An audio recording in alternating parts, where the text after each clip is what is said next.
Pinangunahan ng Philippine National Police Anti-Cybercrime Group ang pagbuo ng Special Investigation Team upang tuklasin ang mga responsable sa paggawa at pagpapakalat ng peke at online na medical bulletin na target si Pangulong Ferdinand Bongbong Marcos Jr.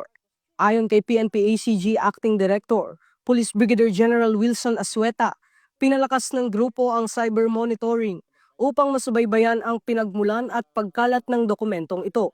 Binanggit din niya na nakatuon ang ACG sa digital investigation habang ang pag-verify ng tunay na medical record ay isinasagawa ng ibang ahensya.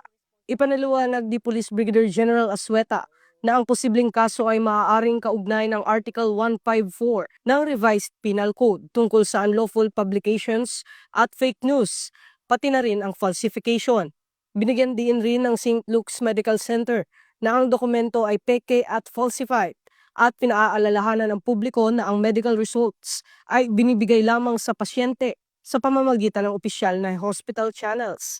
Hinihikayat ng PNP-ACG ang publiko na mag-ingat sa social media at huwag magbahagi o mag-post ng impormasyon na hindi tiyak upang maiwasan ang kalituhan at kaguluhan sa komunidad.